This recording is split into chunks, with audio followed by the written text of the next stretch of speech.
Good afternoon, everyone. 2 briefings ago, I asked, where is Nancy Pelosi?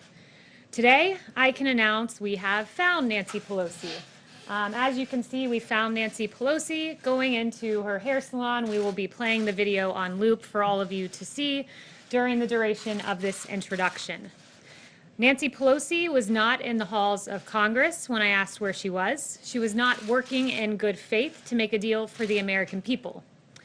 Nope, Nancy Pelosi was found in San Francisco at a hair salon where she was indoors, even though salons in California are not only open for outdoor service. Apparently, the rules do not apply to Speaker Nancy Pelosi.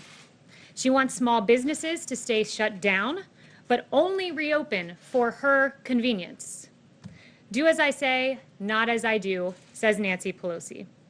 Nancy Pelosi is holding up $1.3 trillion in relief for the American people while getting special access to the very kind of small businesses that this money would support, businesses like this hair salon. Before she skipped town to violate her state's health guidelines, Pelosi proposed a bill. It was called the HEROES Act, which contained no additional paycheck protection funding. This is funding that would help the very small business she has bizarrely accused of plotting against her. The president sees through Democrats' disregard for Americans in need, and he took action unilaterally in his own accord. He provided relief from evictions, he provided unemployment insurance, he paused student loan payments, and he cut the payroll tax, putting money in the American people's pockets. Congress also failed to authorize funding to provide children with free lunches for the 2020-2021 school year. And again, President Trump, with senior advisor Ivanka Trump, took action. And now USDA has extended a summer program which will ensure children continue to have access to free meals through the end of the year. Nancy Pelosi is demanding an apology from a single mother and small business owner who has received threats since Nancy Pelosi's comments against her salon. Salon owner Erica Kayas said this: "Since this happened, I've received nothing but hate text messages, death threats, saying they're going to burn down my hair salon. It's just sad that my community is pulling this, saying that I threw her under the bus when I did not. So that's hurtful. But yes, I think I'm pretty much done now." Nancy Pelosi, you ought to apologize to the American people. Or better yet, come back to Washington and get to work for hardworking Americans like this salon owner that you maligned and demanded an apology from. And with that, I'll take questions. Yes, John. Kelly, do you acknowledge that it is illegal in this country to vote twice in the same election?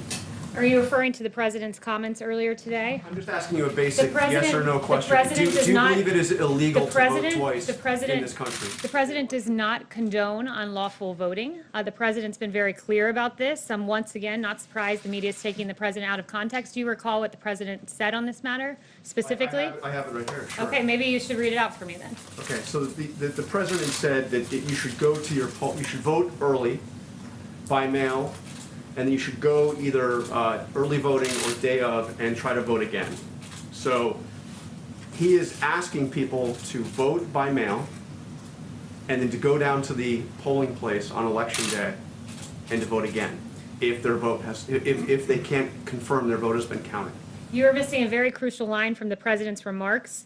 If it is not tabulated, meaning your mail-in vote, then you will be able to vote in person. If it is not tabulated. There are at least 5 states in this country that do not count any mail-in votes until election day. So those votes won't be counted until afterwards.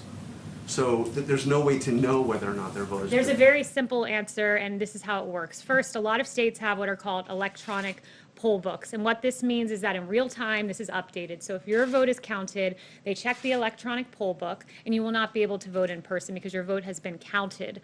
There's a secondary situation. So those who do not have electronic poll books, every single state in the country, you can cast a provisional ballot. And that is a ballot that is there, and if your vote that you have not mailed in is not counted, they will then count the provisional ballot. And that is exactly what the president's referring to. But what Democrats are doing is saying this: we want an entire new system for voting, one subject to fraud. Don't take it from me, take it from Jimmy Carter, who said in 2005,